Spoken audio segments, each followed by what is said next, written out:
नमस्कार, साफ संदेश से मैं अनिल कौशिक। न्यूज अपडेट 7 बजे कार्यक्रम बादरा आसपास में आप सभी दोस्तों का स्वागत है। दोस्तों, कार्यक्रम की शुरुआत हमेशा की तरह आज भी कोरोना की खबर से ही करेंगे। और दोस्तों, आज चर्चा करेंगे हम विधायक बलवान पुनिया की एक बैठक जो कि हमारे क्षेत्र के लिए बहुत अहम थी, उसके ऊपर हम चर्चा करने वाले हैं। दोस्तों, मौसम का मिजाज और मंडी के भाव भी हम आपको आज बताएंगे। शुरुआत करते हैं दोस्तों आज की कोरोना की खबर से। कोरोना के आज देश भर में मामले 1,61,386 मामले आए और दोस्तों 1733 लोगों की मौतें हुई है। मौतों का ग्राफ क्यों बढ़ता जा रहा है और कोरोना केस जो है वो लगातार नीचे आते जा रहे हैं। दोस्तों, ये कहीं ना कहीं विशेषज्ञों के लिए, वैज्ञानिकों के लिए बहुत बड़ी चिंता का कारण है। और दोस्तों, जिस प्रकार से केंद्र सरकार और राज्य सरकारों ने ढील देना प्रारंभ कर दिया है, कहीं ना कहीं हम किसी चक्रव्यूह में तो नहीं फंस रहे किसी नए वेरिएंट के। और दोस्तों, ये मौतों का ग्राफ लगातार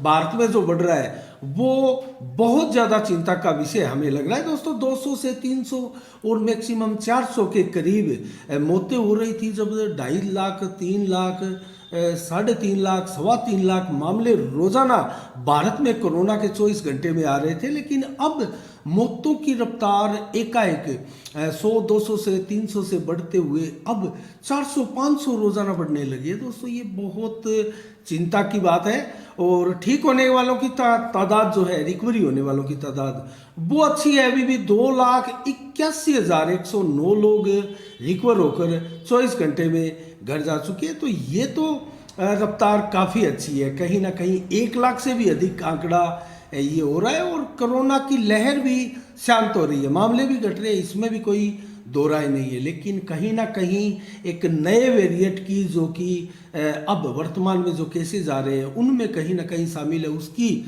जांच करनी अति आवश्यक है। और उस नए वेरिएंट का पता लगाना अति आवश्यक है। वो कौन सा वेरिएंट है और किस प्रकार से वो घातक साबित हो रहा है और कितना घातक साबित वो आगे हो सकता है, इसकी जांच बहुत जरूरी है।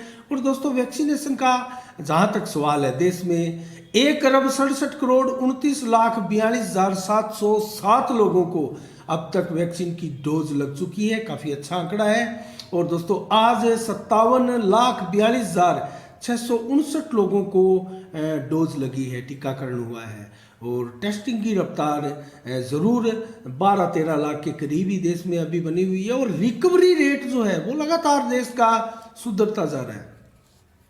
94.91% रिकवरी रेट वर्तमान में भारत का है। और दोस्तों, काफ़ी अच्छा है। 190 से अधिक देशों में कोरोना की मार है, कोरोना से ग्रसित लोग हैं। और पूरी दुनिया में अब तक दोस्तों मैं आपको बताऊं तो 37,80,00,000 लोग कोरोना की चपेट में आ चुके हैं और 56 लाख लोग कोरोना से दम तोड़ चुके हैं। 56 लाख पूरे देश विश्व में बहुत बड़ा आंकड़ा है। दोस्तों, रूस जैसे देश में अब जाकर 12 से 17 साल के बच्चों को वैक्सीन की मंजूरी दे दी गई है। और हमारे यहाँ अभी 15 से 18 साल के बच्चों को जो है वैक्सीनेट किया जा रहा है और वो तेजी के साथ लक्ष्य को पूर्ण भी किया जा रहा है। और 60% से अधिक का लक्ष्य जो है अभी तक वो कर लिया गया है।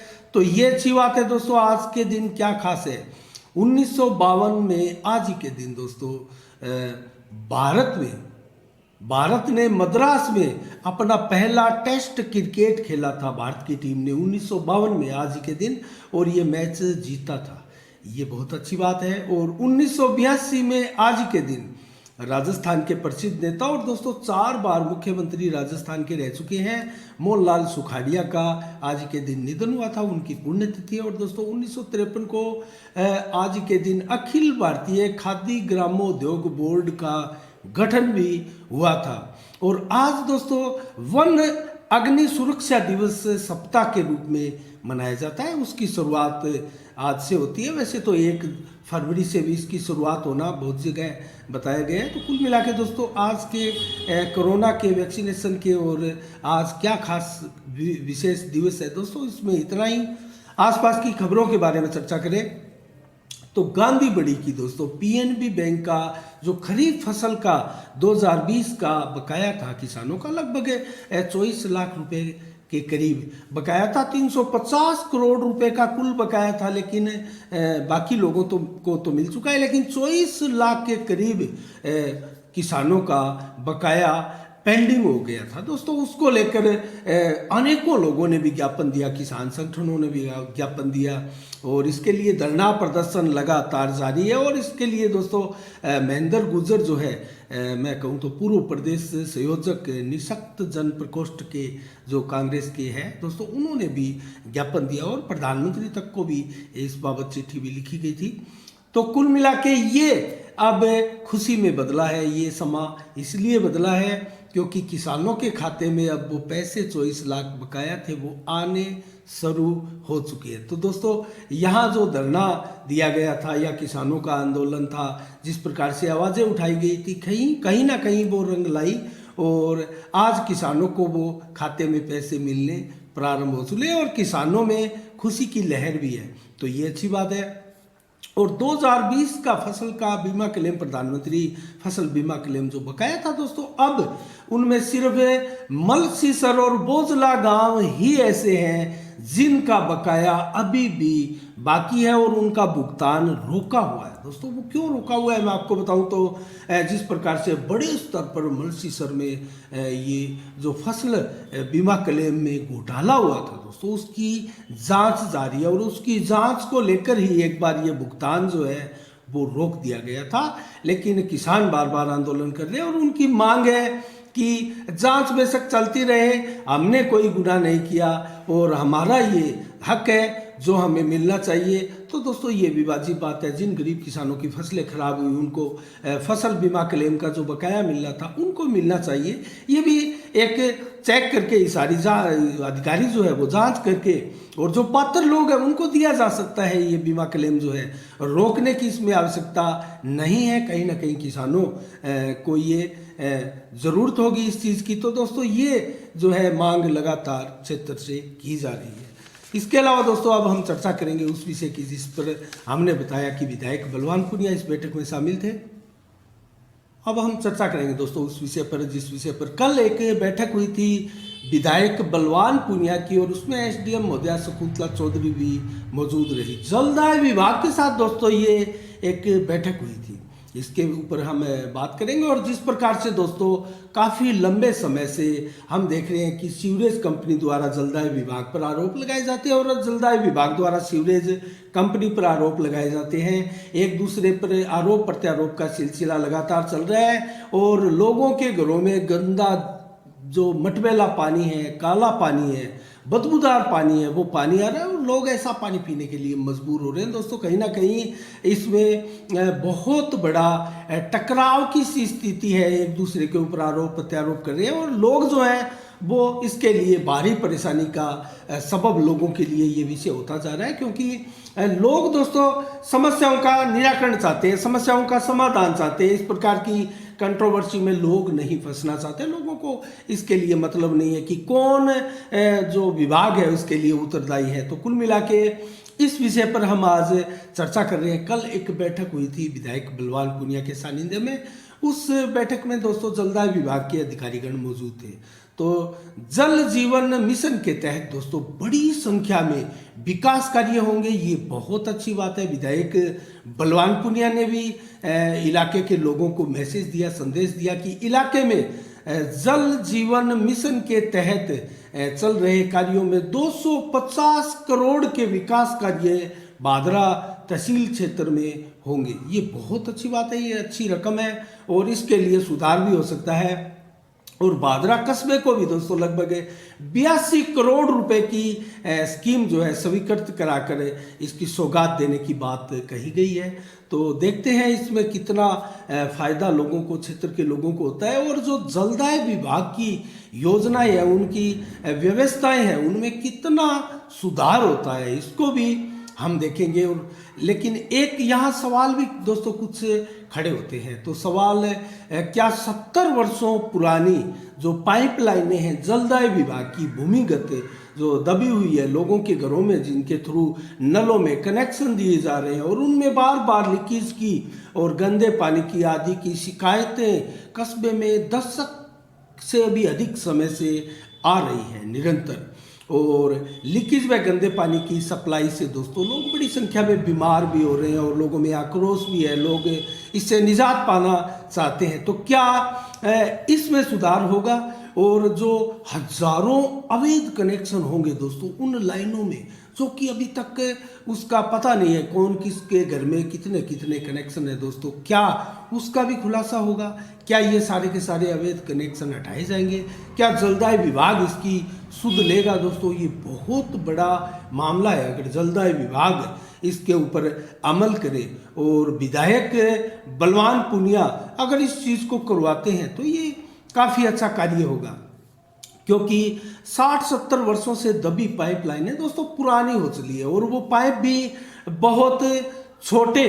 अब जिस प्रकार से जनसंख्या बढ़ी है कस्बे की दोस्तों, इन इतने वर्षों में जब पाइपलाइन ने दाबी गई थी और अब जब वो रिक्वायर्ड है पानी की सप्लाई की दोस्तों, रोज़ाना नए नए कनेक्शन हो रहे हैं, उनकी डिमांडें आ रही है, आवेदन दिए जा रहे हैं, तो जितनी बड़ी संख्या हो चुकी है आबादी इस कस्बे की, इसके लिए संभवतः वो पाइपलाइनें भी पर्याप्त नहीं है और बीच बीच में जलदाय विभाग को नई पाइपलाइनें एक्स्ट्रा डालकर उनकी पूर्ति के लिए कहीं ना कहीं बैलेंस बनाना पड़ता है।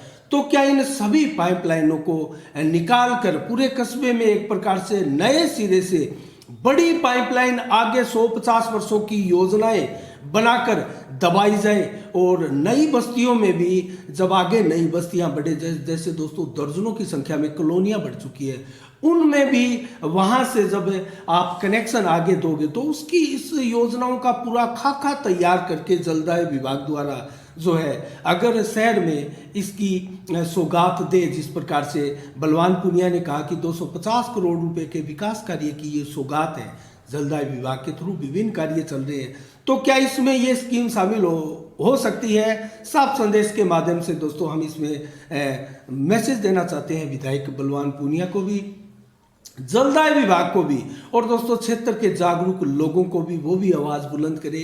इस प्रकार से आप भी सुझाव दे या जनता से सुझाव इसके लिए मांगे जा सकते हैं, जलदाय विभाग द्वारा भी, विधायक द्वारा भी, या इसके लिए कोई कमेटी का गठन भी किया जा सकता है, जो शहर के गणमान्य लोग भी इसमें शामिल हो, बुद्धिजीवी लोग भी शामिल हो और उसके लिए शानदार सुझाव दे सके। जिस प्रकार से सीवरेज कंपनी द्वारा सीवरेज डाली गई है, ये भी काफ़ी लंबे वर्षों तक भादरा को अगर सही प्रकार से सुचारू होती है तो लंबे वर्षों तक भादरा को राहत प्रदान कर देने वाली बहुआयामी योजना भादरा की हम मान सकते हैं। तो जलदाय विभाग क्यों ना ऐसी योजनाओं को अमली जामा पहनाए और उसके लिए इस प्रकार से पाइपलाइनें डाली जाए और इसका बजट बनाया जाए। विशेषज्ञों से जो इंजीनियर हैं, टेक्निकल पॉइंट के जानकार हैं दोस्तों, उन टेक्निकली अधिकारियों से, इंजीनियरों से इसका खाका पूरा तैयार करवा के इसमें कितना खर्चा लगभग हो सकता है, क्या ऐसा कार्य करा के विधायक बलवान पूनिया कस्बे के लोगों को एक बहुत बड़ी सौगात दे सकते हैं, या फिर इन 250 करोड़ की योजनाओं में लिपा पोती होगी, इसमें भी अधिकारी जो है मिली भगत कर कमीशन आदि के माध्यम से इसको रकम को पूरा खुर्द बुर्द कर दिया जाएगा। दोस्तों ये बहुत बड़ा सवाल है और हमने ये विषय इसलिए उठाया है क्योंकि ये कस्बे के आने वाले लोगों के भविष्य का भी बहुत बड़ा सवाल है और इसमें अगर इसको शानदार तरीके से इसको अमली जामा पहनाया जाता है तो कहीं ना कहीं आने वाले चुनाव में भी विधायक बलवान पूनिया को इसका काफ़ी लाभ भादरा शहर से मिल सकता है। जिस प्रकार से सीवरेज की ये योजना है और बीच बीच में इसमें रुकावटें, अवरोधक और दोस्तों जिस प्रकार की निर्माण सामग्री की घटिया की और एक प्रकार से ये गंदे पानी पीने को मजबूर है लोग, वार्डों से रह रहकर कभी इस वार्ड से कभी उस वार्ड से कभी उस वार्ड से जो खबरें आ रही है दोस्तों, कहीं ना कहीं लोग इसमें बहुत परेशान हो रहे हैं और लोगों में एक प्रकार से आक्रोश बढ़ता जा रहा है। तो कहीं ना कहीं सीवरेज का भी इसमें बहुत सा फायदा हमें होता हुआ इन जनप्रतिनिधियों को दिखाई नहीं देता। सीवरेज के थ्रू अगर वो चाहते हैं कि हमें इसका लाभ मिले, इसका श्रेय मिले, तो इसका श्रेय भादरा कस्बे के लोगों में ऐसी चर्चाओं के माध्यम से अगर हम आपको बताएं तो कहीं फायदा होता हुआ दिखाई नहीं दे रहा है। लेकिन जैसा कि मैं आपको बता रहा हूँ, साफ संदेश के माध्यम से हम मैसेज देना चाहते हैं जलदाय विभाग को भी और विधायक महोदय को भी कि अगर इस प्रकार का खाका तैयार करे और इन 60-70 वर्ष पुरानी पाइपलाइनों को जलदाय विभाग की सभी को उखाड़ फेंके और नई पाइपलाइन डाली जाए, और जब तक नई पाइपलाइन नहीं डाली जाए तब तक इन व्यवस्थाओं को चलने दें। तो कम से कम साल, 2 साल, 3 साल, 4 साल में, 5 साल में कम से कम ये बहुत शानदार स्कीम और भादरा कस्बे के भविष्य के लिए इसमें बहुत सी गुंजाइश है, बहुत सी संभावनाएं भी दिखाई देगी, और लोग भी कहीं ना कहीं इसके लिए विधायक को भी साधुवाद देंगे। जलदाय विभाग के लिए भी लोगों का नज़रिया बदलेगा। अब जलदाय विभाग के प्रति दोस्तों कहीं ना कहीं आक्रोश लोगों में है। आप अगर डिग्गियों को देखें, जो स्टोरेज के लिए पानी की डिग्गियां बनी है दोस्तों, उनमें बरसों तक सफाई नहीं होती है। मरे हुए फालतू जानवर दोस्तों, उनमें लाशें तैरती हुई दिखाई देती है, और कहीं ना कहीं उसी पानी को फिल्टर करके लोगों के नलों द्वारा घरों में भिजवाया जाता है पेयजल के लिए, और वही पानी तो लोग पीते हैं। तो क्या इस योजना में सुधार होगा? हमारी इस समीक्षा का कहीं ना कहीं किसी को फायदा मिलेगा, लोगों को फायदा मिले अगर विधायक महोदय बलवान पूनिया भी इसके ऊपर थोड़ा ध्यान दे। और 60-70 पुरा दोस्तों आप सर्वे करवा सकते हैं। विधायक महोदय से निवेदन है कि आप कमेटी बनाकर, इसकी एक सर्वे टीम बनाकर इसको कस्बे के लोगों से इसके बारे में राय, ओपिनियन ली जा सकती है। दोस्तों लोग परेशान हैं, हमारे पास शिकायतें आती है लोगों की, और लोगों का मानना है कि ये जो 60-70 वर्ष पुरानी पाइपलाइनें हैं इनमें बार बार लीकेज हो रहे हैं, और जो टुकड़े लगा के इनको जैसे तैसे उनको पानी के लिए जो है इसको रोका जाता है। दोस्तों नई पाइपलाइन नहीं डाली जाती, उसी को रिपेयर करके जो है आगे पानी थ्रू किया जाता है, और उसके बाद में फिर उसको 2, 4, 5 महीने के बाद में जब पानी का प्रेशर होता है, ऊपर से कहीं दबाव होता है, जिस प्रकार से सीवरेज की रोडें बनी है दोस्तों, उनमें जो सड़कें बनी है वो बेस को नीचे से जमाकर जो है उसको सड़क को नहीं बनाया गया, नीचे खोखलापन दर्जनों गलियों में हमने भी इस प्रकार की समीक्षा की है। तो ऐसी त्रुटियां जो है उनको मिटाया जाए, और नई बढ़िया शानदार पाइपलाइन के थ्रू जो है नई योजना जलदाय विभाग की इसमें अमली जामा पहनाया जाए, तो लोगों को काफ़ी राहत इसमें मिल सकती है। तो दोस्तों इसके अलावा समीक्षा में इतना ही। कैसी लगी आपको हमें कमेंट बॉक्स में ज़रूर कमेंट करके बताइएगा। दोस्तों प्रांतीय नल मजदूर यूनियन के उप शाखा भादरा के नेतृत्व जो अध्यक्ष है सुरेंद्र भाटी, उनके नेतृत्व में विधायक महोदय को इस बैठक में एक ज्ञापन भी सौंपा गया था, 10 सूत्रीय ज्ञापन कर्मचारियों द्वारा। दोस्तों कर्मचारियों की भी अपनी समस्याएं होती है। हम ये नहीं कहते कि जलदाय विभाग के कर्मचारी नाकारा सिद्ध हो चुके हैं, नहीं दोस्तों, बहुत से ऐसे कर्मचारी हैं, उन्हीं के बलबूते, उन्हीं के दम पर कस्बे के लोग अभी भी पेयजल का आनंद ले रहे हैं। पेयजल के लिए दोस्तों निर्भरता बनी हुई है लोगों की इन्हीं कर्मठ कर्मचारियों के दम पर। तो हम जलदाय विभाग के उन कर्मचारियों को सैल्यूट करते हैं जो कि इस मूलभूत सुविधाओं को सुचारू रूप से जो है क्रियान्वित करने के लिए दिन रात लगे रहते हैं।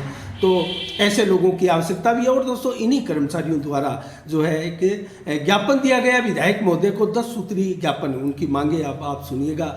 शहरी व ग्रामीण क्षेत्र में कार्यरत कर्मचारियों के साथ भेदभाव होता है। दोस्तों कर्मचारियों का यह आरोप है विधायक महोदय को जो ज्ञापन दिया था। और वेतन भत्ते व ड्यूटी ये समान है, लेकिन शहरी क्षेत्र के कर्मचारियों को खंड स्तर पर वरिष्ठ मानकर पदोन्नति की जाती है। तो ये एक भेदभाव यहाँ पर उजागर हो रहा है। दोस्तों गाँव के कर्मचारियों को गाँवों का मानकर, उनको पिछड़ा हुआ मानकर उनको उस हिसाब से पदोन्नति नहीं दी जाती है जैसा कि शहर के कर्मचारियों को वरिष्ठ मानकर उनको वरीयता दे दी जाती है। तो ये भी उनकी मांग है। और 30 अक्टूबर 2017 को जारी एक आदेश जो कि इन कर्मचारियों के खिलाफ है, ग्रेड पे दोस्तों वो निरस्त करने की मांग की, और ग्रेड पे 3600 देने में रिकवरी पर रोक लगाने की मांग भी कर्मचारियों की है। इसके अलावा विभाग में 1985 के बाद नई भर्ती नहीं हुई है, वो नई भर्ती खोलने की भी मांग की गई है कर्मचारियों द्वारा।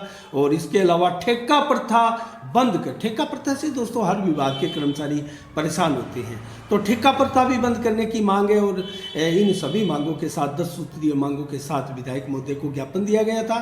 तो ये समीक्षा आपको कैसी लगी? और दोस्तों इसके अलावा मैं जल्दी से आपको बताऊं तो मौसम के मिजाज और मंडी के भाव आपको जल्दी से मैं बता देता हूं। आज की समीक्षा में इतना ही दोस्तों। भादरा से शुरुआत करते हैं। मंडी में ग्वार के भाव 5500 से बोली प्रारंभ हुई, 6425 तक चली और 5963 रुपये औसत भाव रहे। दोस्तों कल 6005 रुपये भाव औसत रहे थे भादरा में, और उससे पहले 5855 रहे थे। तो ग्वार के भाव में आंशिक सुधार एक प्रकार से भादरा में देखा गया है, लेकिन भादरा में कोई ज़्यादा मंडियों में भाव इन जिनसों के नहीं मिल रहे हैं, ये हम लगातार देख रहे हैं। और नोर से शुरुआत करते हैं। ग्वार के भाव की 5850 रुपये ही आज है। उसकी बनिस्बत कहीं ना कहीं बाजरा में ग्वार के भाव ठीक है।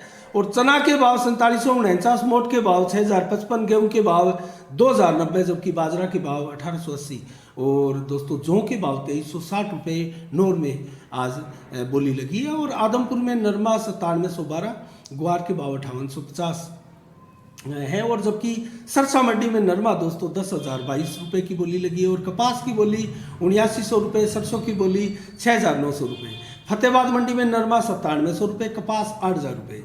जबकि इलाहाबाद मंडी में नरमा दोस्तों 9990 रुपये प्रति कुंटल रहा। और संगरिया मंडी में नरमा 10,251 रुपये प्रति कुंटल की बोली लगी। और शिवानी मंडी में ग्वार 6,080 और चना के भाव 4850, जबकि मूंग के भाव 6,000, बाजरा के भाव 1880 और गेहूं के भाव 2123 रुपये प्रति कुंटल रहे हैं। और राउतसर मंडी में नरमा 10,202 और विजयनगर मंडी में नरमा 10,150, जबकि हनुमानगढ़ मंडी में नरमा के भाव 10,401 सर्वाधिक। और अनूपगढ़ मंडी में भी नरमा के भाव 10,401 सर्वाधिक दर्ज किए गए। तो ये रहे दोस्तों मंडियों के भाव। मौसम के मिजाज के बारे में आपको बताऊं तो दोस्तों आज 2 फरवरी है और 2 फरवरी को आज धूप निकली, मौसम खुला हुआ था। बादल कुछ ज़्यादा नहीं थे, लेकिन 35 से 40% बादल दिन में आज दिखाई दिए। मौसम साफ रहा, 7 से 11 किलोमीटर की रफ्तार से हवा चलती रही।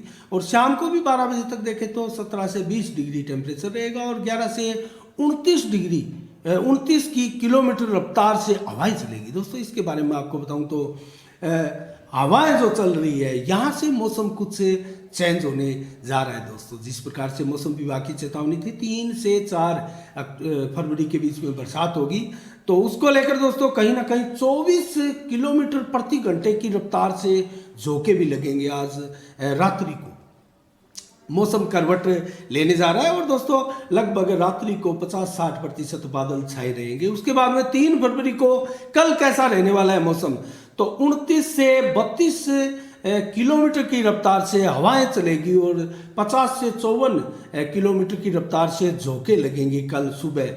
और इसके अलावा दोस्तों 60-70% बादल भी छाए रहेंगे। मौसम का मिजाज जो है वो कुछ ठंडकपन मौसम में आएगी और लगभग शाम होते होते भी 90 से 100% तक बादल छाए रहेंगे। और 14 से 17 डिग्री टेम्परेचर सुबह, दोपहर को 16 से 19 और शाम को 13 से 15 डिग्री टेम्परेचर रहेगा। धुंधला रहेगा मौसम। रात्रि को भी बादल 80-90% छाए रहेंगे और रात्रि को भी दोस्तों हवा के झोंके हैं वो तेज बढ़ेंगे कल रात्रि को। और मैं आपको बताऊं तो कल रात्रि को बरसात होने की भी पूरी संभावनाएं मौसम विभाग द्वारा व्यक्त की गई है बांद्रा इलाके में। और जो हवा के झोंके हैं वो 58 किलोमीटर की रफ्तार तक, 60 किलोमीटर की रफ्तार तक भी लग सकते हैं। इससे आप अंदाज़ा लगा सकते हैं कि बरसात ज़्यादा नहीं होगी। मामूली बरसात तो हो सकती है, कुछ झड़ी लग सकती है, क्योंकि हवाओं के द्वारा बादल जो है वो बिखर जाएंगे। घटाएं जो छाएगी, विक्षोभ जो सक्रिय हुआ है वो कहीं ना कहीं बिखर जाएगा। और बांद्रा इलाके में ज़्यादा बरसातें का जो है वो आकलन मौसम विभाग का नहीं है। तो दोस्तों ये रहे मौसम के मिजाज के बारे में आपको जानकारी दी, मंडी के भाव। और समीक्षा आपको कैसी लगी कमेंट बॉक्स में ज़रूर बताइएगा। और कल फिर किसी नए विषय पर समीक्षा करते हैं, नए समाचारों के साथ आपसे रूबरू होंगे। आज के शाम के 7 बजे में इतना ही। और आप अपना बहुत बहुत ख्याल रखिएगा। मुझे दीजिएगा इजाज़त। साफ संदेश से मैं अनिल कौशिक। नमस्कार। जय भारत, जय जय राजस्थान।